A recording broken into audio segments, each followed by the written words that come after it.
Police station పరిధిలో 20 నుంచి 50 మంది కానిస్టేబుల్ ఉంటారు. మిగిలిన ఆఫీసర్స్ ఒక 10 మంది, అట్లా 50 నుంచి 60 మంది సిబ్బంది మాత్రమే ఉంటారు. ఒక ఏరియాలో ఏదైనా ఒక జనం గుమిగూడే పరిస్థితి వచ్చినప్పుడు దానికి తగ్గట్టుగా బందోబస్తు చేసుకోవడం కోసం మాకు చాలా విధి విధానాలు ఉంటాయి.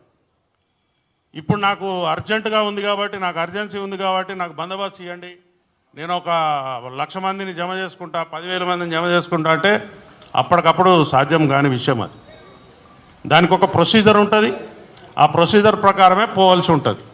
కానీ మేము కాగితం ఇచ్చేసినాం, మరి పర్మిషన్ వచ్చిందా లేదా అనే విషయాన్ని కూడా పక్కకు పెట్టేసి మేము కాగితం ఇచ్చినాం, వెంటనే మీరు బందోబస్తు చేసుకోవాలి, నాకు అక్కడ ఎటువంటి నష్టం జరగకుండా చూడాలి అనే ఒక పద్ధతిలో కొంతమంది ప్రయత్నం చేయడం అనేది మంచి పద్ధతి కాదు.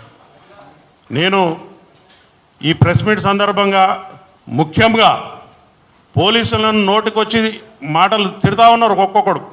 కొన్ని సందర్భాల్లో అయితే పొలిటీషియన్లు కూడా బూతులు తిడతా ఉన్నారు పోలీస్ ఆఫీసర్లను. అది మీడియాలో కూడా చాలా సందర్భాల్లో వచ్చింది. కానీ మేము సహించుకుంటూ ఉన్నాం. ఒక్క 10 నిమిషాలు పోలీస్ ఆఫీసర్స్ మేము మాకు ఉద్యోగం చేయమని వదిలిపెట్టిపోతే మీ బతుకులు ఎక్కడుంటాయో ఆలోచించుకోండి. ఎక్కువ తక్కువ చేసి ప్రతిరోజు కూడా మార్నింగ్ 6 o'clock నుంచి మళ్ళీ పొద్దుగాల 6 గంటల వరకు పోలీస్ ఆఫీసర్ డ్యూటీ ఉంటుంది. మరి భోజనం చేస్తాడా, మంచినీళ్ళు తాగుతాడా, ఆయనకు ఫెసిలిటీస్ ఉన్నాయా, ఇట్లాంటి వాటి గురించి ఎవ్వరు మాట్లాడరు. ఉన్న వాటిలో పరిసరాలను అర్థం చేసుకొని అక్కడికక్కడనే వాళ్ళు శారీరక అవసరాలు తీర్చుకుంటూ కూడా ఇల్లు వాకిలు పట్టకుండా పనులు చేస్తూ ఉంటారు. అందరూ పండుగలు చేసుకుంటుంటే పోలీస్ ఆఫీసర్ రోడ్ల మీద ఉంటాడు. అందరూ ఎంజాయ్ చేస్తూ ఉంటే పోలీస్ ఆఫీసర్ బయట గేటు దగ్గర ఉంటాడు. ఎందుకు? Trained officers. ఈ సమాజం కోసం ట్రైనింగ్ ఇచ్చిన ఒక వ్యక్తి ఆయన అన్ని పరిస్థితులను తట్టుకొని నిలబడతాడనే ఒక ఉద్దేశంతో ఆయన పనిచేస్తాడు. కానీ మేము కూడా మనుషులమే, మాకు కూడా ఆకలి ఉంటుంది, దప్పిక ఉంటుంది, ఫ్యామిలీ ఉంటుంది, అన్ని విషయాలు ఉంటాయి. మరి మా యొక్క స్థితిని వీళ్ళు గమనించకుండా ఏదో ఒక నోటికొచ్చిన మాట మాట్లాడి అవమానపరచడం కోసం ప్రయత్నం చేస్తూ ఉంటే ఇది మంచి పద్ధతి కాదు. ఎవరి మీద ఎవరికి కోపాలు ఉండవు, తాపాలు ఉండవు. నువ్వు చట్టాన్ని అనుగుణంగా పనిచేస్తే నీకు ఒక మర్యాద ఉంటుంది. చట్ట ప్రకారం పోకపోతే మీకు రెస్పెక్ట్ ఉండదు. సింపుల్ విషయం ఇది. మీరు నాకు అక్కడ ఒక ఇన్సిడెంట్, నేను ప్రత్యక్షంగా చూడలేదు, కానీ ఆయన ప్రతి విషయాన్ని కూడా ప్రతి నిమిషానికి ప్రెస్ మీట్లు పెట్టడం, ఆయనకు నచ్చిన విషయాలు చెప్పడం, వదిలేయటం, ఈ సమాజాన్ని గందరగోళపరుస్తూ ఉన్నాడు. అసలు ముద్దాయిగా ఉన్నవాడు ప్రెస్ మీట్ పెట్టచ్చా? ఆయనకు అది అధికారం ఉందా? ఆయన వారి యొక్క అభిప్రాయాలను ప్రజల్లో చెప్పొచ్చా? ఆయన రిమాండ్ ఖైదీ, ఆయనకు ఇంటరిమ్ బెయిల్ అయితే వచ్చింది, కానీ ప్రెస్ మీట్ పెట్టే అధికారం ఆయనకు ఉన్నదో లేదో నాకు తెలియదు, వారే చెప్పాలి. మరి ఇంకో విషయం కూడా చెప్పారు నిన్న. ఏం చెప్తా ఉన్నాడు? మీలాంటి ఒక మిత్రుడు ఆయనను ప్రశ్న అడిగితే ఆ విషయాలు చెప్పకూడదండి, నేను కొంత అమౌంట్ ఇస్తున్నా, మా సుకుమార్ గారు ఇస్తున్నారు, ఇంకొకళ్ళు ఇస్తున్నారు, దాన్ని ట్రస్ట్ పెట్టి మేము వేరే రకంగా దాన్ని ప్లాన్ చేస్తున్నామని చెప్పినాడు ఆయన. ఆ విషయం చెప్తే ఏమవుతుంది? ఆయన కేసులో ముద్దాయి, ఆయన ముద్దాయి ఎవరైతే బాధితులు ఉంటారో వాళ్లకు ఇండైరెక్ట్గా బ్రైబ్స్ ఇవ్వడం కిందకి వస్తుంది. అది అసలు ఈ విషయాలన్నిటి కూడా కోర్టు వారి దృష్టికి తీసుకుపోయి ఆయన బెయిల్ క్యాన్సిల్ అయిపోవాల్సిన అవసరం ఎంతైనా ఉన్నది. ఎందుకంటే చట్టవిరుద్ధంగా ఆయన ప్రెస్ మీట్లు పెట్టడం, ప్రజలను గందరగోళం చేయటం, లేకపోతే ఒక డిపార్ట్మెంట్ మీద మాకెవరు మంచిగానే ఉన్నారని చెప్పుకుంటూ కూడా బండలు ఇసిరేయడం అనేది మంచి పద్ధతి కాదు. మీరు చూశారు, ఏ పోలీస్ ఆఫీసర్ కూడా నన్ను సంప్రదించలేదు, చేతులూపమని చెప్పారు. ఆయన కాన్వాయ్ దగ్గర ఎవరైనా పోలీస్ ఆఫీసర్ మీకు కనిపించినారా? ఎంతో దూరంగా ఉన్నారు, 2 మీటర్లు 3 మీటర్ల దూరం ఉన్నారు. ఆ వెహికల్ దగ్గర ఎవరైనా కనిపించారా? చాలా మీడియాలో చాలా క్లిప్స్ వచ్చినాయి. ఆయన అక్కడ ఏం జరిగిందో అనే విషయాన్ని పక్కకు పెడితే ఆయన ఒక బాధ్యత గల పౌరుడిగా ప్రవర్తించలేదు అనే విషయాన్ని నేను చెప్పగలుగుతా. ఎందుకంటే ప్రాథమిక హక్కులు ఎంతైతే కఠినంగా మనం అమలుపరచాలని కోరుకుంటామో ఆయన యొక్క విధులు కూడా ఉంటాయి. ఒక మనిషి బాధ్యతలు విధులు ఉంటాయి. లేమ్యాన్ చదువురాని వాడు, ఈ సమాజంలో ఎటువంటి ప్రాతినిధ్యం లేనివాడు, నాకు ఈ చట్టాల గురించి తెలియదంటే నడుస్తుంది. కానీ నువ్వు సెలబ్రిటీగా ఉండి నువ్వు కొన్ని వ్యవస్థలను శాసించే పరిస్థితిలో ఉండి నువ్వు తిరగబడే పరిస్థితిలో ఉండి నాకు చట్టం తెలియదు, నేను వెళ్తా, నేను ఉంటా అంటే ఇట్ ఈస్ నాట్ కరెక్ట్. ఇంకొక విషయం ఏంటిదంటే నా దగ్గర డబ్బులు ఉన్నాయి కదా అని ఒక 50 మందికి మనుషుల్ని పట్టుకుని పోయి ఎక్కడ పడితే అక్కడ దౌర్జన్యం చేయటం అనేది కూడా కరెక్ట్ విషయం కాదు. వారు ఆ బౌన్సర్లను పెట్టుకుని బయటకు వచ్చే సందర్భంలో కూడా వారికి పర్మిషన్ ఉందా, ఆ బౌన్సర్లు ఏ చట్టం ప్రకారం కనపడే వాళ్ళని అందరినీ నూకేసుకుంటూ వెళ్ళిపోయినరు, వాళ్ళు చేసినందువల్లే ఇక్కడ ఆ పని జరిగిందని చెప్తా ఉన్నారు. ఒక వ్యక్తి మరణిస్తే కనీసం తోలబోయేటోళ్ళు ఆ దగ్గరుండి ఏం జరిగిందని కనీసం ఒక నిమిషం ఆగి వెళ్తారు. చిన్న యాక్సిడెంట్ అయితేనే, ఒక కుక్క పిల్ల చనిపోతేనే, లేకపోతే ఒక పశువు చనిపోతేనే మనం ఆగి దాని గురించి తెలుసుకుంటాం. నీ కళ్ళ ముందు ఇంత వ్యవస్థ జరిగి ఇద్దరు మనుషులు శవాల్లాగా పడిపోయి ఉంటే మీరు ఎట్లా వెళ్ళిపోతారు? సామాజిక బాధ్యత మీకుందా? సామాజిక స్పృహ మీకున్నదా? వెళ్ళిపోయిన తర్వాత ఆయన కళ్ళలో నాకు ఎటువంటి పశ్చాత్తాపం కనిపించలేదు. నేను ఏమి సక్సెస్ మీట్లు పెట్టుకోలేను, ఈ 15 రోజుల నుంచి సక్సెస్ మీట్లు జరగట్లేదు అనే బాధ ఒకటి కనపడుతున్నది, నేను పోలేకపోతున్నా అనుకుంటున్నాడు తప్ప వారు చాలా సక్సెస్ మీట్లు అటెండ్ అయినరు. అదేవిధంగా వాళ్ళ ఇంటిని ఒక కళ్యాణ మండపం, ఒక విలాసవంతమైనటువంటి ఇది చేసి వచ్చేవాళ్ళు పోయేవాళ్ళు చాలామందితో ఆయన చాలా హ్యాపీగా గడుపుతూ ఉన్నారు. మరి సమాజం, ఈ చట్టం, ఈ రాజ్యం ఏం చెప్తుందండి? ఎవరైతే బాధితులు ఉంటారో వాళ్ళ పక్షాన చట్టం మాట్లాడుతుంది, మనం మాట్లాడాలి. నువ్వు బాధితుడివా? ఏ విధంగా బాధితుడివి? పైసలు సంపాదించుకుంటే లెక్కలు చూసుకుంటా ఉంటివి. నీకు అవకాశం కుదిరినప్పుడు లేకపోతే నీ మీద ఎవరన్నా ఏదన్నా అన్నప్పుడు ఒక ప్రెస్ మీట్ పెట్టి ఒక బట్టగాల్చి మీద పడేసి వెళ్ళిపోతున్నావు. నిన్న మీరు ఏం చేశారు? పోలీస్ ఆఫీసర్స్ నాకు చెప్పలేదు అన్నారు. పోలీస్ ఆఫీసర్స్ చెప్పలేదు, నేను వెనక పంపిస్తే పోతావా? అది రాత్రిపూట కాబట్టి అక్కడ జరిగిన సంఘటనకు ఎవరైతే సినిమాలకు వచ్చినో వాళ్ళు మాత్రమే అక్కడ చూడగలిగినారు. కానీ అదే ఒక డే టైం అయితే అక్కడ ఎంత రచ్చ అయి ఉండేది, అక్కడ లా అండ్ ఆర్డర్ని అదుపు చేసే పరిస్థితి ఉండేదా? మీరే చెప్పాలి. ఎందుకంటే అవాంఛనీయ సంఘటనలు జరుగుతాయి. ఇక్కడ జరిగిన వాడు బాధితుడు కాకుండా పక్కనోడు కూడా ఏదో ఒక పని చేసిపోతాడు. అంత చిన్న ఇరుకైన స్థలంలో ఇంతమందిని గ్యాదరింగ్ వద్దు అని చెప్పి మా పోలీసు వారు చెప్పిన తర్వాత కూడా, పోలీసు వారు ఎట్లా చెప్తారు సార్ అని మీరు అంటారు.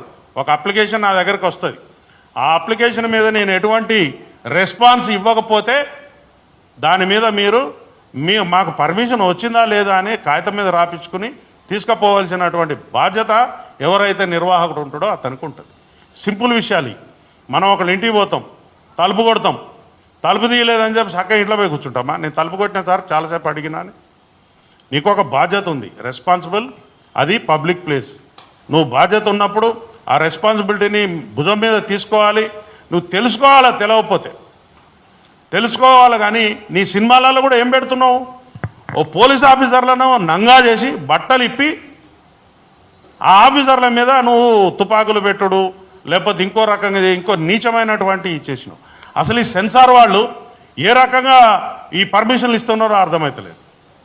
ఒక బాధ్యత కలిగినటువంటి ఒక పదవులు ఉన్నటువంటి ఒక పోలీస్ ఆఫీసర్ క్యారెక్టర్ నువ్వు తీసుకుని ఆయన బట్టలు చింపేసి రాత్రిపూటను బట్టలు చింపి పోలీస్ స్టేషన్కి వదిలిపెడితే ఆ పోలీస్ స్టేషన్లో ఉన్న కుక్క కూడా ఆయనను గుర్తుపట్టదు. అట్లాంటి పరిస్థితులు నువ్వు సినిమాలు తీసే పద్ధతి అదే? నువ్వు సమాజానికి ఏమైనా సమాచారం ఇస్తున్నావు? పోలీసుల మీద పబ్లిక్ని తిరగబడమంటున్నావా? మరలవాడి పోలీసుల మీద చట్టాన్ని చేతిలో తీసుకుని పబ్లిక్లో అన్రెస్ట్ చేయాలని చూస్తున్నావా? స్టేట్ అనేది ఏంటిది? రాజ్యం అనేది, రాజ్యంలో ఒక పద్ధతి ఉంటుంది, దానికి ఒక రాజ్యాంగం ఉంటుంది, చట్టాలు ఉంటాయి. చట్టాల ప్రకారం మనం బతకాల్సిన అవసరం ఉంటుంది. ఎవరైనా కూడా ప్రతి విషయాన్ని కూడా మన సొంతంగా చేతుల్లోకి తీసుకోకూడదు. ఇంట్లో కూడా నీ పిల్లల్ని నువ్వు కొడతావంటే ఒకటికి 2 సార్లు వాడు మరవాడతాడు. మనం ఒక సొసైటీలో ఉన్నాం. ఆ సొసైటీ యొక్క కట్టుబాట్లు ఉంటాయి. కట్టుబాట్లు అంటే చట్టాలు ఉంటాయి. నువ్వు ఎలా బిహేవ్ చేయాలనో ఉంటుంది. అవన్నీ తెలుసుకోవాల్సిన బాధ్యత ఉంటుంది. నువ్వు నాకు హక్కులు, నీకు హక్కు అంటే తెలియదు, బాధ్యత అంటే తెలియదు. నీకు బాధ్యత లేని సమాజం బిడ్డవని నేను భావిస్తున్నా. ఎటువంటి బాధ్యత లేదు. 130 మంది 1,30,000 కుటుంబాలు ఉన్నటువంటి పోలీస్ డిపార్ట్మెంట్ ఈ సమాజాన్ని ఆర్డర్లో పెట్టడం కోసం అనునిత్యం ప్రతిరోజు ప్రతి క్షణం పనిచేస్తూ ఉన్నది. నీలాంటి వీరులు శూరులు చాలామంది వచ్చారు, కాలగర్భంలో కలిసిపోయారు. నువ్వేదో సినిమాలో డైలాగులు వేసి అది లేదు ఇది లేదు చేస్తే మొత్తం నీ రీళ్ళన్నీ కట్ అయిపోతాయి. నీ రీళ్ళన్నీ కట్ చేస్తాం. ఒక్క పోలీసు కూడా నీ దగ్గర రావద్దని మేము చేసినామనుకో ఎట్లుంటుంది? రేపు నువ్వు పబ్లిక్లో తిరగలుగుతావా? ప్రైవేట్ సైన్యాన్ని పైల్వాన్లను నల్ల బట్టలు వేసుకుని ఆయనకి ఏం తెలుసు? ట్రైనింగ్ చేసిండు ఆయన. చట్ట ప్రకారం ఆయనకు ఉందా? చట్ట ప్రకారం ఆయనకు తుపాకులు పట్టుకుని నీ వెనకాల పబ్లిక్ని దొమ్మిలకు ఉసిగొల్పే అధికారం ఉందా మీకు? లేదు. చక్కగా సన్నాయి నొక్కులు నొక్కుతా ఉన్నారు అక్కడ వచ్చి మీరు. అసలు రెస్పాన్సిబిలిటీ లేదు నీకు, పబ్లిక్ రెస్పాన్సిబిలిటీ లేదు. వచ్చినావు ఈ జూబ్లీ హిల్స్ లాంటి ఇవి తెలంగాణ గడ్డకు హృదయం లాంటి జూబ్లీ హిల్స్లో రూపాయలు ఖర్చు పెట్టకుండా భూములు జాగలు వచ్చినాయి మీకు. అవి పబ్లిక్ పైసలు, ప్రజల యొక్క సొమ్ము. నువ్వు ఒక ఇండస్ట్రీని డెవలప్ చేస్తావని చెప్పి మీకోసం మా త్యాగాల మీద మేము ఇచ్చిన సొమ్ము అది తీసుకున్నారు. ఎంజాయ్ చేయండి, కట్టుకున్నారు, లీజ్ అయిందాక ఉండండి. కానీ మీరు అక్కడ ఎటువంటి దుర్మార్గాలు చేస్తున్నారు అంటే అడిగేటోడు లేడని, క్వశ్చన్ చేసేటోడు లేడని మీ ఇష్టం వచ్చినట్టు నాటకాలు చేసుకుంటూ పోతే సమాజం ఊరుకోదు. ముఖ్యంగా ఎవడో ఒకడికి కడుపు మండుతుంది, దానికి తీవ్రంగా మీరు భారీ మూల్యం చెల్లించవలసి ఉంటుంది.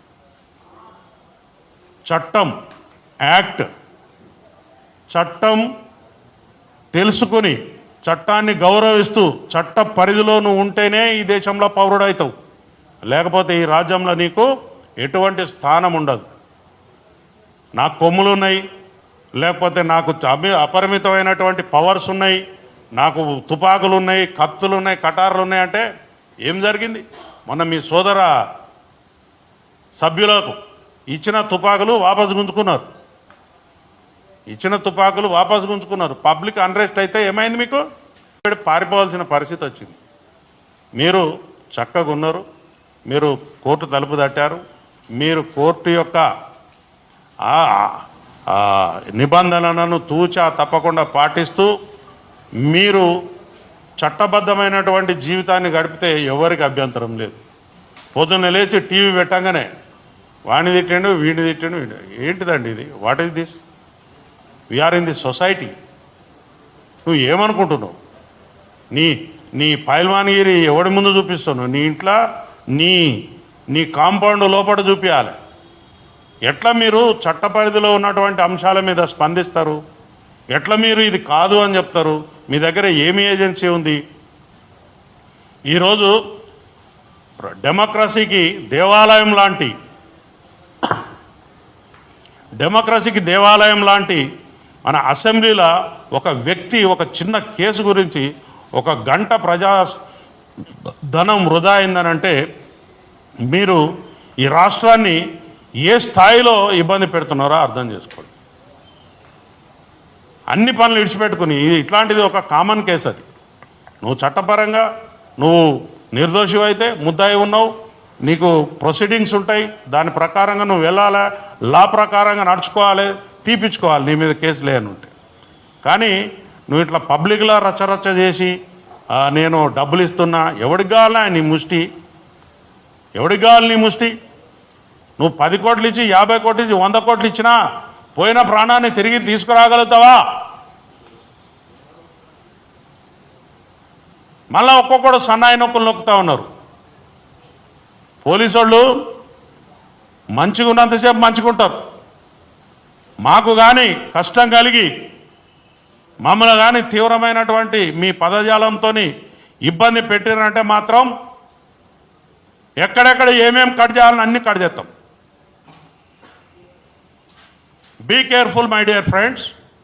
మీరు చట్టాన్ని ఉల్లంఘించడానికి ప్రయత్నం చేస్తేనే మీరు ముద్దాయిలు అయిపోయినరు. దానికి చట్టపరమైనటువంటి శిక్షలకు మీరు అర్హులవుతారు. కాబట్టి నేను ఇంకొక విషయం కూడా చెప్తా ఉన్నా. మీరు ఇంటి నుంచి బయటకు వెళ్ళేటప్పుడు, బయట నుంచి ఇంటికి వచ్చేటప్పుడు ఒక రకరకాల కాన్వాయ్లు దర్పం ప్రదర్శిస్తూ ఉంటారు. ఆ దర్పం కూడా అవసరం లేదు, సైలెంట్గా పోయి ఎవరు చాలామంది ఉన్నారు. చిన్నప్పుడు మీరు ఏం సినిమాలు తీస్తున్నారండి? సమాజానికి ఉపయోగపడే సినిమాలు తీస్తున్నారా? భారతదేశ కీర్తి ప్రతిష్టలు ఇన్మడింపజేసే సినిమాలు తీస్తున్నారా? రైతు కుటుంబం సినిమా తీస్తున్నారా? లేకపోతే ఏమన్నా నర్తనశాల సినిమా తీస్తున్నారా? లేకపోతే మన సందేశాత్మకమైన సినిమాలు తీస్తున్నారా? సాగర సంగమం లాంటి ఏమన్నా? మీరు ఏం సినిమాలు తీస్తున్నారు? దొంగతనం ఎట్లా చేయాలి, లంగతనం ఎట్లా చేయాలి, ఎట్లా బారిపోవాలి? కనీసం మహిళలు అంటే మీకు గౌరవం కూడా లేదు. మహిళలు అంటే గౌరవం కూడా లేదు నీకు. ఇంతవరకు ఎవరు అడిగి ఉండడు ఈ ప్రశ్న. నువ్వు హీరోయిన్ పట్టుకుని ఏమంటావు? అరే 1000 రూపాయలు అయితే అది ముద్దు వేరే అడుగురా అంటాం. ఇదే నువ్వు నేర్పించేది? ఏం నేర్పిస్తున్నావు సమాజానికి? ఒకసారి సినిమా తీసేటప్పుడు మా బిడ్డలు గరీబోళ్ళు ఎందుకు తీసే నీ 3000 5000 రూపాయల టికెట్లకు కొని ఎందుకు పోవాలి? దానికి ఒక హైప్ క్రియేట్ చేస్తున్నావు. దానికి ఒక థియేటర్ లేకుండా, ఇంకొక కొత్త సినిమా లేకుండా మీరు సినిమాలను పంచుకుని టైమ్లీ నెలకొకడు సినిమా పెట్టుకోవాలి. ఆ సినిమా తప్ప ఇంకొక సినిమా ఆడద్దు. ఏముంది మీ దాదాగిరి? మీకు ఆ రైట్ ఉందా?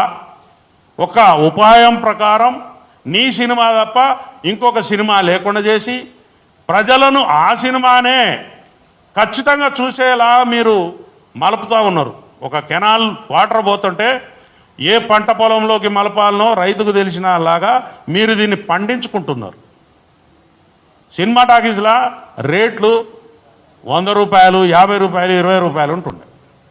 ఆ రేట్లు 100 పక్కన 4 సున్నాలు, 25 పక్కన 2 సున్నాలు. ఏంటిదండి ఇది? What is this? నిన్నెవరు మేము బతిలానేమా మా కోసం ఒక ఇట్లాంటి సినిమా తీసి పెట్టని? నేను ఇక్కడి నుంచి చెప్తున్నా, నువ్వేమన్నా పారంజి సినిమాలు చూపిస్తున్నావా బాబు? ఈ దేశాని కోసం ఏమన్నా చెప్తున్నావా? అట్లాంటి సినిమాలు చూస్తే ఏమన్నా జ్ఞానం వస్తుంది. జై భీమ్ లాంటి సినిమాలు చూస్తే రాజ్యాంగం గురించి తెలుస్తుంది. లేకపోతే చారిత్రాత్మకమైన సినిమాలు చూస్తే, కోడెనాగు లాంటి సినిమాలు చూస్తే కులాన్ని ఎట్లా విడగొట్టాలని తెలుస్తుంది. నిప్పు లాంటి మనిషి సినిమా చూస్తే ఒక పోలీస్ ఆఫీసరు ఎంత గొప్పగా ఉద్యోగం చేయగలడో తెలుస్తుంది. ఒక మత సామరస్యం ఎట్లుండాలో తెలుస్తుంది. నువ్వు చేసేదేంటయా? నువ్వు చేసేదేంటి? నీకు ఎవడిస్తున్నాడు గైడెన్స్? చెప్పేది ఒకటి, చేసేది ఒకటి. మీరు మీ తోలు మంచిగా ఉంచుకోకపోతే, తోలు పలగొడతాం. ఒక శాఖ మీద మీరు పేరు చెప్పకపోవచ్చు, ఇంకోటి చెప్పకపోవచ్చు, పని చేయలేదంటున్నా. అక్కడ పోలీసు వారి డ్యూటీ కాదు అది. కానీ ఆ పడిపోయిన ఆ బాడీలకు రెస్పిరేషన్ ఎట్లా ఇస్తున్నారు చూసారు కదా మీరు. మూతిలకు మూతి పెట్టి పోలీసు వాళ్ళ పని అండి అది. కానీ ఒక వ్యక్తి అక్కడ జీవితం పడిపోయి ఉన్నది, తీసుకుని ఆ యొక్క రెస్పిరేటరీ సిస్టాన్ని అట్లా అందించారు. కాబట్టి అందులో ఒక బాబు ఇవాళ మన కోసం అవకాశం ఉంది.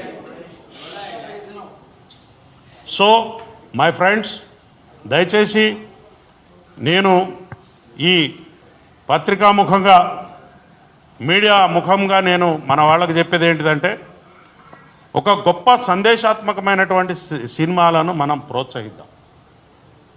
సందేశాత్మకమైన సినిమాలు చాలా ఉన్నాయి, ప్రోత్సహిద్దాం. కానీ మనం ఏ పని చేసినా కూడా సమాజ శ్రేయస్సును దృష్టిలో పెట్టుకుని సొంత లాభం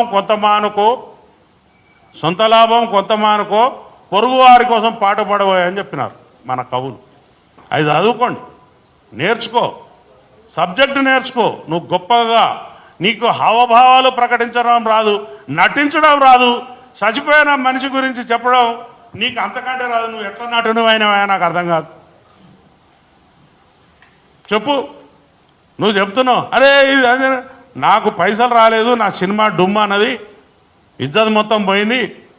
ఆ పైసలు రాని ఫ్రస్ట్రేషన్ నీ దగ్గర కనపడుతుంది. కానీ నువ్వు ప్రజల కోసం సర్వీస్ చేసే ఏదైతే చితికిపోయిన ఫ్యామిలీ గురించి నువ్వు ఆలోచించే యొక్క ఫీలింగ్స్ నీ ముఖంలో మాకు కనిపిస్తలేవు. కాబట్టి ముందు నటన నేర్చుకో. ఇదైనా నటించు నువ్వు ఫస్ట్. ఇట్లాంటి ఎవడు చేయైనా దురదొచ్చిన కాడ ఎక్కడైనా గోక్కోవడానికి వెళ్ళిపోతుంది. చెయ్యి, పెద్ద విషయమేం కాదు. అది అప్రయత్నంగా పోతుంది. అది నాకు ఇక్కడ తలలో దురద పెడతాను. నేనేం దానికోసం పెద్ద యాక్షన్ నేర్చుకోక్కర్లేదు, లేకపోతే ప్రతిభ చూపి అక్కర్లేదు. ఆటోమేటిక్ పోదా గోక్కుంటుంది, చెమట పడుతుంది, తుడుచుకుంటా. ఈ చిన్న చిన్న విషయాలు. నువ్వు మహానటుడివే, మేము కాదంటలేము. కానీ నువ్వు మా డిపార్ట్మెంట్ మీద వ్యక్తిగతంగా పోలీస్ అధికారులు నాకు చెప్పలేదు, నన్ను పిలవలేదు, నేను చెప్తే వెళ్ళిపోయేటోడిని. ఎందుకు చెప్తారు నీకు? నువ్వు తీసిమార్కానువా? నువ్వు మామూలు పౌరుడివి. You are a common citizen. నీకు సిటిజన్షిప్ ఇక్కడ ఉందో లేదో కూడా తెలియదు. నీ ఆధార్ కార్డు ఎక్కడుందో మాకు తెలియదు. ఫస్ట్ ఆంధ్రాలో ఉందా, తెలంగాణలో ఉందా? ముందు అది డిక్లేర్ చేయి మాకు. ఏంటి ఈ వ్యవస్థ ఏంది? నువ్వు చేసే కథ ఏంది? మా యొక్క అసెంబ్లీ సమావేశాలు నడుస్తున్నాయి, అక్కడ బ్రహ్మాండమైనటువంటి ప్రజల పైసలతో చర్చలు నడుస్తున్నాయి.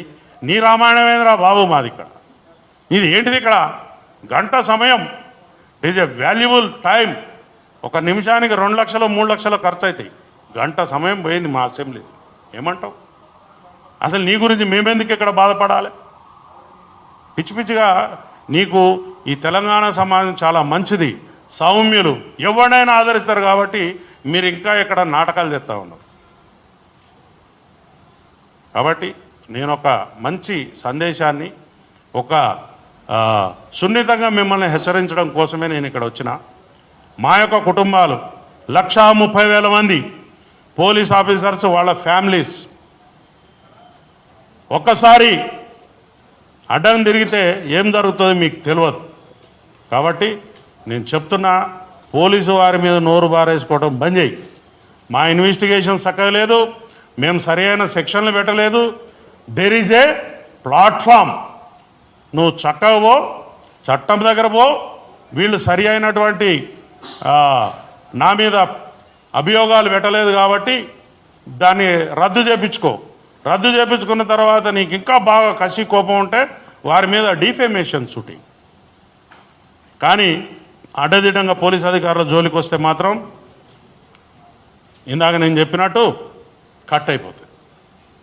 రీల్స్ కట్ అవుతాయి. సీదా చెప్తున్నా, రీల్స్ కట్ అవుతాయి. ఇన్ని రోజులు మేము వేచి చూసినాం. ఇంకా కొంతమందికి చెప్తున్నా నేను, పోలీస్ ఆఫీసర్లను లంజొడక, వాడేవాడు వీడేవాడు, దొమ్మికొద్దాం, అది చేద్దాం అనుకున్న పెద్ద మనుషులకు కూడా రీల్స్ కట్ అవుతాయి. మేము టాలరేట్ చేసే స్థితిలో లేం. Be careful in future. చట్టం ఏదైతే పోలీస్ ఆఫీసరు చేస్తాడో ఆ చట్టంలో నీకు ఎటువంటి నొప్పి కలిగినా, నీకు చాలా ఏజెన్సీస్ ఉన్నాయి, వేదికలు ఉన్నాయి, మీరు ఆ ప్రదేశాలలో పోయి ఈ పోలీసు మీద యాక్షన్ తీసుకోండి అని చెప్పొచ్చు. కానీ అంత పని చేసి దగ్గర 10,000 మంది క్రౌడ్ ఉన్నది, 50 మంది కూడా లేరు అక్కడ ఆఫీసర్స్. మొత్తం నీకు పోలీసులతో వచ్చి నీకు అక్కడ పనిచేస్తున్న తర్వాత కూడా నువ్వు పోలీసుల్ని కించపరిచినట్టు మాట్లాడుతున్నావు అని అంటే నువ్వు ఏమనాలనో? నీకు దమాకు ఉండి మాట్లాడుతున్నావా, దమాకు లేక మాట్లాడుతున్నావా, లేకపోతే సామాజిక స్పృహ ఉన్నదా, చట్టం చదువుకున్నావా? ప్రతి ఒక్క పౌరుని బాధ్యత రాజ్యాంగం గురించి తెలుసుకోవటం, చట్టం గురించి తెలుసుకోవటం. చిన్న చిన్న విషయాలు కూడా మీరు ముందేసుకొని ఎవరిని బ్లేమ్ చేద్దాం అనుకుంటున్నారు, ఎలా బయటపడదాం అనుకుంటున్నారు? This is not the way.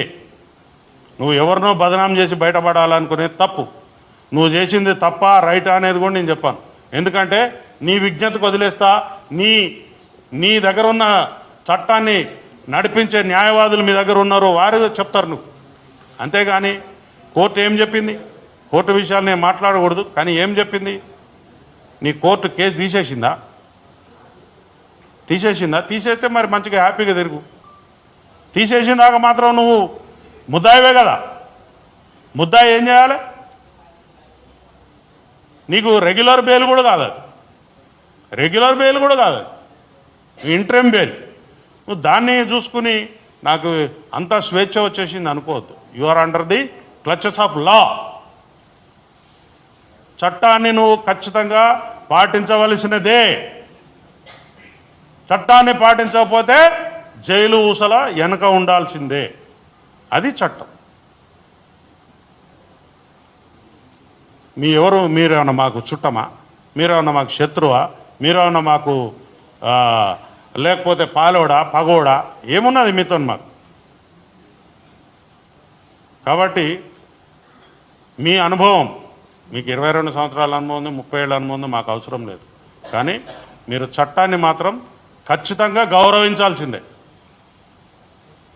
మీది ఏం కేసు అండి? ఇట్లాంటి కేసులు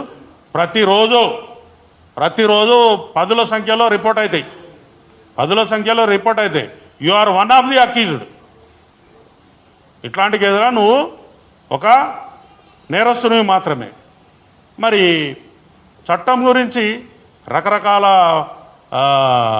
ఇల్లిస్ట్రేషన్స్ ఇస్తూ ఉన్నారు మీరు. ఏదున్నా కూడా పేపర్ మీద ఏదైతే ఉన్నదో గదే. పేపర్ మీద లేని దాని గురించి మనం పట్టించుకోవాల్సిన అవసరం లేదు. నిన్న నువ్వు పదే పదే నాకు ఆ కుటుంబం మీద బాధ్యత ఉన్నది, ఇది ఉంది, అది ఉంది, పైసలు పెట్టి ఎంతమందిని కొంటావు? నువ్వు ఉన్నదే లీజు జాగలో ఉన్నావు. జూబ్లీ హిల్స్లో భూమి కొనాలంటే ఎంత అవుతుంది? రూపాయి 2 10,000 వస్తుందా? ఎవరో రాజకీయ నాయకుడు ఇక్కడ మీ ఇండస్ట్రీ డెవలప్ కావాలని చెప్పి మీకోసం ఒక సౌలత్ కల్పించారు. వాపును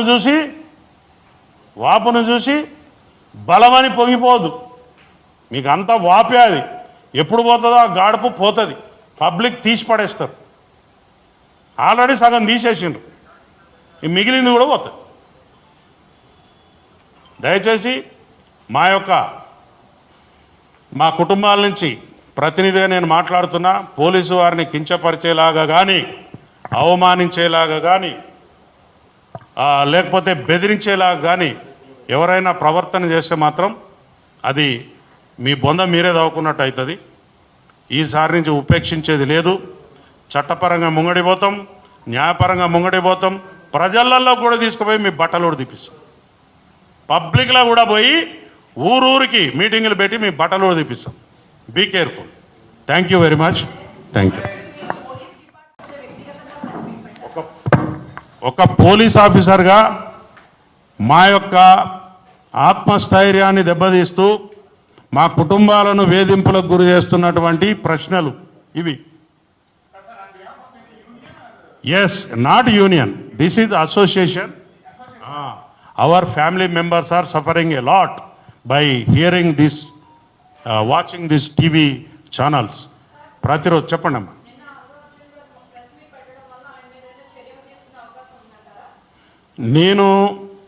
నేను ఒక ఫ్యామిలీ మెంబర్గా మాట్లాడుతున్నా. ఇప్పుడు ఆయన ఒక పోలీస్ ఆఫీసర్గా నేను మాట్లాడతలేను.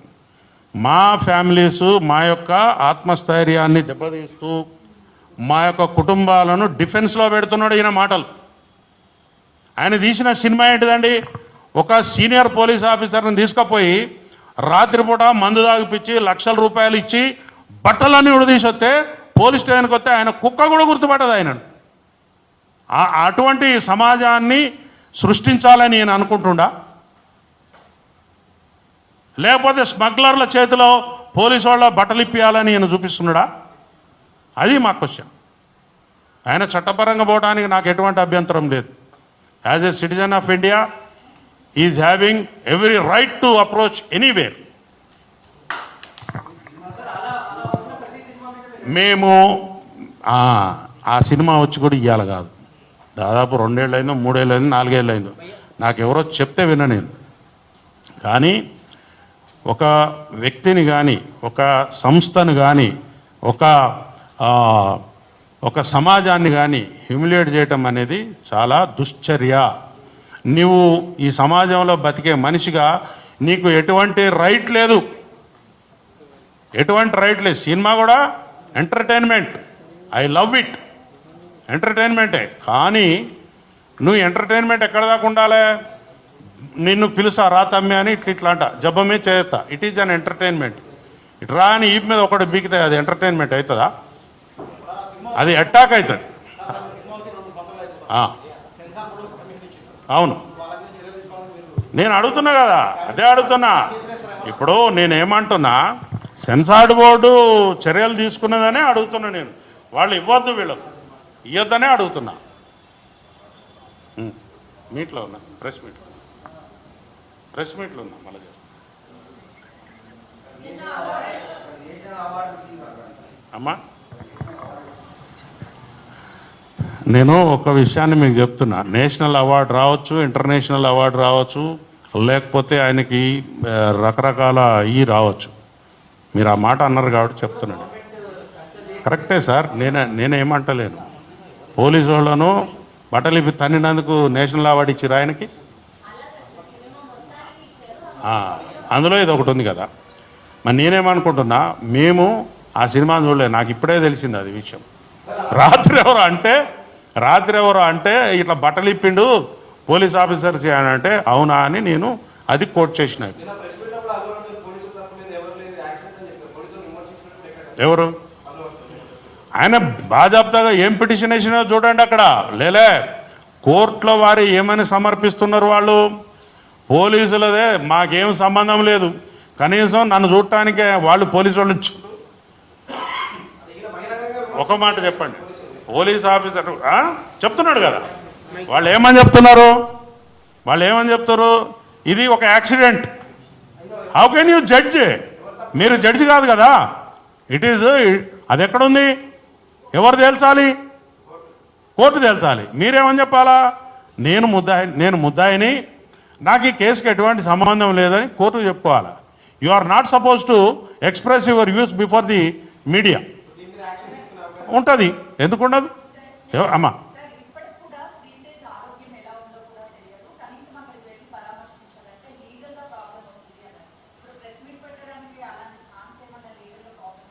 నేను లీగల్గా నాకు కూడా తెలుసు, కానీ నేను లీగల్ ఇష్యూస్లో పోవద్దు.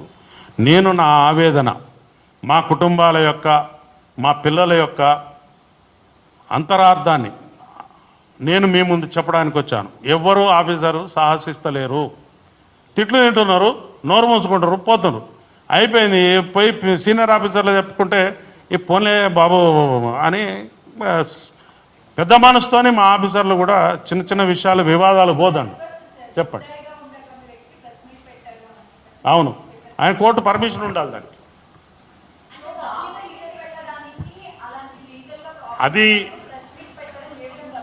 అది నేనేమంటున్నా, వారి దగ్గరికి వెళ్ళాలా వెళ్ళొద్దా అనేది వారి యొక్క వ్యక్తిగత నిర్ణయం. అక్కడికి పోయి నేను ఇక్కడికి వచ్చిన నా బాధ చెప్పుకున్నా మీకు. మా 1,30,000 ఫ్యామిలీస్ పరిస్థితి, మా కుటుంబ సభ్యుల యొక్క బాధ మీకు వ్యక్తీకరించాను. ఎవరు నాకు తెలియదమ్మా.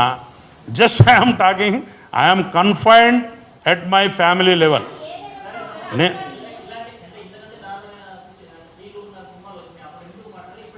నేను సినిమాల గురించి కూడా మాట్లాడతలేను. సినిమాలు తీశారు వారు. ఎప్పుడు పోలీసులను వ్యక్తిగతంగా నువ్వు మంచిగా పనిచేయట్లేదు, నువ్వు అది చేస్తలేవు, నీ గురించి నాకు నష్టం జరిగిందని ఏ ఫిలిం యాక్టర్ కానీ ఆ సంస్థలు కానీ మాకు చెప్పలేదు. కానీ డెలిబరేట్గా ఇప్పుడు ఇక్కడ ఏం జరుగుతుందంటే, నేను తప్పించుకోవడం కోసం పోలీసు వాళ్ళ మీద బదనాం నూకేద్దామని ఉన్నది.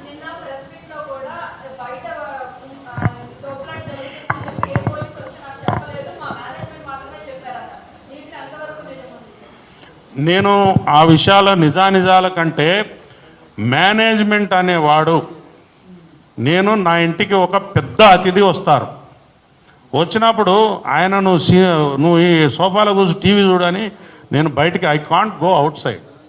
కానీ నా ప్రెమిసెస్లో ఏమేమి జరుగుతున్నదో నిమిషానికి సమాచారం ఉంటుంది నా దగ్గర.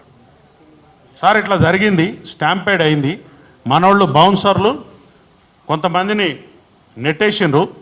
నెట్టేసిన తర్వాత అక్కడ ఒక ఇష్యూ అయింది, మీరు బయటికి పోండి అని చెప్పే ఉంటారు, చెప్పకుండా ఉండరు. ఎందుకంటే అది చాలా సీరియస్ ఇష్యూ, అది అర్ధరాత్రి పూట జరిగింది కాబట్టి నువ్వు సైలెంట్గా ఉన్నావు. అదే డే టైంలో అట్లాంటి ఇన్సిడెంట్ జరిగితే దానిని ఆపే తరం ఎవరికైనా అవుతుందా మీరు చెప్పండి? అవుతుందా? ఆవేశపరులు ఉంటారు, ప్రతి ఒక్క మైండ్ మనస్తత్వం డిఫరెంట్గా ఉంటుంది. అదే కదా చెప్తున్నా, ఆయన చర్యలు మీరు చూశారు కదా. సిపిఆర్ చేపిస్తున్నారా పోలీసులు? చెప్పేది వినండి, చూస్తారా? మనిషి వచ్చిందమ్మా, చూస్తారు, ఏదో ఇష్యూ అయింది, వెళ్ళిపోతారు కదా. ఇక్కడ ఎందుకు ఉంటారు? ఇప్పుడు నేను ఇక్కడ వచ్చిన, బయట ఏదో ఇష్యూ జరుగుతుంది, మీరు ఉంటారా? వెళ్ళిపోతారు. అదేదో ఇంపార్టెంట్ అని పోతారు. అక్కడ ఏదైనా ఒక బ్లాస్టింగ్, ఒక కొట్లాట, ఒక దొమ్మి, ఒక అల్లరి కనపడితే ఉండరు కదా. ఇప్పుడు పోలీసు అనేవాడు కూడా మనిషే, కానీ నీకు డ్యూటీ ఎక్కడి నుంచి ఎక్కడికి వేసినాం? డ్యూటీలో ఉన్నవాళ్ళు అందరూ నీ దగ్గర కూడా కొంతమంది ఉంటారు, డయాస్ మీద ఉంటారు, టైలెండ్లో ఉంటారు, ఊరు బయట ఉంటారు, టాయిలెట్స్ దగ్గర ఒకడు ఉంటాడు, ఒక బందోబస్తు ఎట్లుంటుంది అట్లుంటుంది. నీ దగ్గర ఉన్నవాడు చూడవచ్చు, చూడలేదని నేను అంటలేం. మేమేమి మానవాతీత మనుషులం కాదు. ఒక ఫిలిం హీరో అక్కడికి వచ్చిందంటే చూడడానికి ఒక ఛాన్స్ ఉంటుంది. మరి అట్లనే ఒక లీడర్ ఎవరైనా వచ్చిందంటే ఆయన దగ్గర పోయి చూడాలి, టీవీలలో పడాలని చాలామంది పోతారు. మా వాళ్ళు కూడా ఒకళ్ళు ఇద్దరు పోయి ఉండొచ్చు, కానీ డిప్లాయ్మెంట్ చేసిన ఫోర్స్ మొత్తం అక్కడికి పోయింది అని చెప్పడానికి వాళ్ళ దగ్గర ఆధారం ఉందా? లేదు. ఎవరు? బౌన్సర్లు వెళ్ళిపోయింది కదా, ఆల్రెడీ థియేటర్ నింపి పెట్టుకున్నారు. నేనేమంటున్నా, I'm not talking about theatre.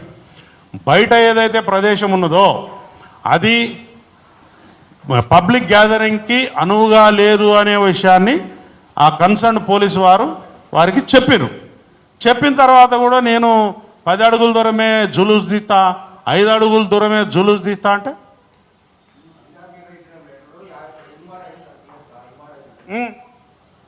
So inward అయితే ఏంటిది? సో చెప్పండి, ఇన్వార్డ్ అయింది, నేను చూడను, నాకు 4 రోజులు టైం పడుతుంది. What is the responsibility of the officer?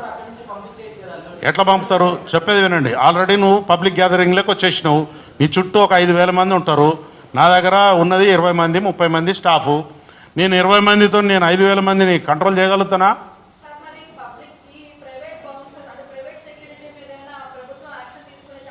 పక్కా తీసుకుంటారు, పక్కా. చెప్పేది వినండి, ఒక నిమిషం వినండి. ప్రైవేట్ సెక్యూరిటీ అనేదే private, it is a private. వాడు చట్టానికి అతీతుడు కాదు, చట్టంతోనే పనిచేయాలి, ఆయన చట్టంతోనే పనిచేయాలి. He is not suppose to throw anyone. నువ్వు నీ మనిషికి చుట్టూ ఉండండి, దానికి ఒక ప్రొసీజర్ ఉంటుంది, రోప్ ఉంటుంది, దానికి ఒక అడ్వాన్స్ పైలటింగ్ ఉంటుంది, అన్నీ ఉంటాయి. అది పోలీసు వారు నీకు ప్రొటెక్షన్ ఇస్తే ఇవన్నీ జరుగుతాయి. నువ్వు ఎవరినో చదువురానుండే అంటే ఆ పర్టికులర్ డిపార్ట్మెంట్లో అనుభవం లేని వాడిని తీసుకుని వచ్చి బాగా కండలు బాగున్నాయని చెప్పి నువ్వు వాడిని దోపే ఈయన దోపే అంటే జైలుకు పోతారు. ఇప్పుడు ఏం జరుగుతుంది? చట్టం ఆ పని చేస్తుంది. ఇప్పుడు ఆయన మీద కేసులు పెట్టారంటున్నారు. మరి కేసులు పెట్టారంటే నువ్వు దాన్ని ఎక్కడ ఛాలెంజ్ చేయాలి? మీడియా ముందు ఛాలెంజ్ చేయాలా? మనం కాదు కదా అథారిటీ. మీరు చాలా డిఫరెంట్ వ్యాఖ్యానాలు వచ్చినాయి. I don't want to go in to those debates. ఆ వ్యాఖ్యానాల్లోకి నేను పోదలుచుకోలే, ఎందుకంటే నాది ఒక ఎయిమ్ ఉంది. నా యొక్క ఫ్యామిలీస్ మీద, నా యొక్క సహచరుల మీద, నా యొక్క డిపార్ట్మెంట్ మీద మీరు ఇష్టం వచ్చినట్టు మాట్లాడితే మాత్రం సహించం. ఒకవేళ మేము తప్పు చేస్తే మా సీనియర్ అధికారులు ఉన్నారు, దాని మీద ఇంకొక అధికారం ఉంటుంది, దాని మీద ఇంకొక అధికారం ఉంటుంది మా మీద యాక్షన్ తీసుకోవడానికి. But you are not suppose to insult before the public. మీరు మీ వ్యూస్ చెప్పొచ్చు, నేను కూడా చెప్పినా కదా. నేనేమన్నా చెప్పినా చెడ్డ మాటలు ఏం చెప్పలేగా? ఎవరు? నేనేమి అను కానీ నేను ఒక సమాజానికి గరీబోళ్ళకు ఒక విషయం చెప్తా. నేను అదే చెప్తున్నా, నేను సమాజానికి పేదవాళ్లకు అప్కమింగ్ మిడిల్ క్లాస్ ఫ్యామిలీస్కి ఏం చెప్తున్నా అంటే, నీకు ఒక 10-15 రోజులు ఆగితే ఓటీటీ ప్లాట్ఫామ్ మీద రూపాయికో 20 రూపాయలకో వచ్చే సినిమాను నీ జీతం సగం జీతం కష్టపెట్టుకుని పోయి వాని బొంద మీద కొట్టదు. ఒకటి. రెండోది ఏంటంటే, నా పిల్లలకు చెప్తున్నా నేను, పేద వర్గాలకు సంబంధించిన మిడిల్ క్లాస్ వర్గాలకు సంబంధించినటువంటి పిల్లలు ఎక్కువగా ఊహించుకోకండి నీ హీరో గురించి, ఎక్కువగా ఊహించుకోకండి నీ హీరోయిన్ గురించి, ఎక్కువగా ఊహించుకోకండి నీ యొక్క పరిస్థితుల గురించి. నువ్వు, నీ కుటుంబం, నీ తల్లిదండ్రులు, నీ బజారు, నీ యొక్క ఊరు మాత్రమే ఇంపార్టెంట్. ఈ బాగు చేసుకోగలిగితే మన సమాజం చాలా గొప్పగా వెళ్తుంది. పారంజిత్ లాంటి ఒక సందేశాత్మకమైనటువంటి చిత్రాలు ఇచ్చే వాళ్ళు డైరెక్టర్స్ ఉన్నారు. అట్లాంటి సినిమాలు చూడండి. 2000 కాదు 4000 పెట్టి చూడండి, నీకు కొన్ని విషయాలు తెలుస్తాయి. ఎక్కడ చట్టం ఏం చేస్తుంది, ఎక్కడ పోలీసు వారు అతిక్రమించొద్దు, ఎక్కడ వకీలు అతిక్రమించొద్దు, ఎక్కడ మనం జీబ్రా లైన్స్ అతిక్రమించొద్దు. చట్టం అంటే నువ్వు నీ యొక్క స్ట్రెంగ్త్ ఏంటో నీకు తెలుస్తుంది. నేను అవార్డు గురించి నాకు తెలియదు భయ్. ఇప్పుడు చెప్తా ఏనండి, అది తెలుసుకుంటే నీ హక్కుల గురించి తెలుస్తుంది. ఆ సినిమా గురించి తెలుసుకుంటే నీ హక్కులు తెలుస్తాయి. అమ్మా నేను ఆల్రెడీ చెప్పేసిన, ఆల్రెడీ ఐ హ్యావ్ టోల్డ్. మమ్మల్ని కెలకద్దు రీజన్ లేకుండా మీరు ఇబ్బంది పెట్టినంటే మాత్రం మీకు రీల్స్ కట్ అవుతాయని చెప్పిన. Reels cut right.